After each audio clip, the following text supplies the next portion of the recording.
Well, Ian, I finally saw it, Tombstone, Arizona, thanks to you and the famous Lester Moore epitaph. No less, no more. That's right.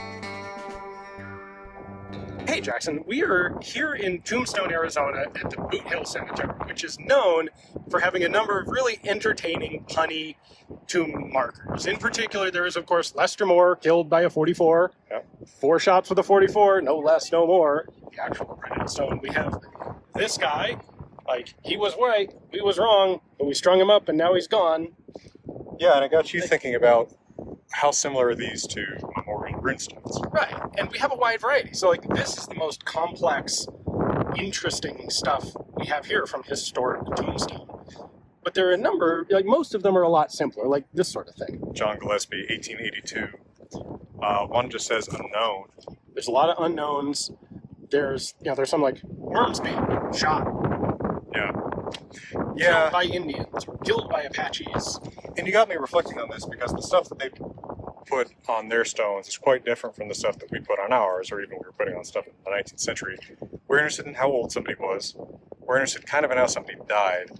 That's really not what those memorial runestones emphasize. If you go to the Swedish Boot Hill, which is pretty much the equivalent, what you're going to see is typically so-and-so, maybe son of so-and-so, raised this stone in memory of so-and-so, maybe son of so-and-so.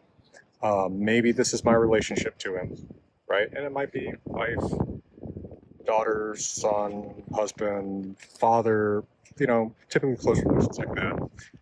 Maybe sometimes here's some card. Like, they're really interested in just like the actual stone itself. It seems like it's more promoting the guy who paid to put up the stone than it's nominal memorialized. It's a little self-promotional, maybe. I think part of what they're doing is they're establishing continuity in an area, and they're saying, like, this belongs to this family.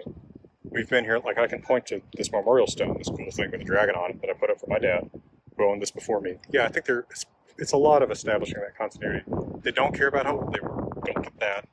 Do they keep track of dates? Like, the one only unifying guarantee in Boot Hill here is every marker has a date. We know when this person was buried. Never seen a legit runestone with a date. In fact, that's one of the big indications that you're looking at a fortress is got a date. They don't do that. They don't say, like, such and such BC. Yeah. I did that in an April Fool's video once, but no. No, like the Kensington runestone in Minnesota, one of the things is like, oh yeah, this is fake. It just says like 1360 words. One thing, they don't actually have runes that represent numbers. You have to write it out as a word. But they just don't care. Right? At best, you're going to get like second year of the reign of so-and-so. They don't really keep track of that way. And I don't think I've ever seen a stone that says somebody's age. Okay. I might have seen one or two that said like, he died young.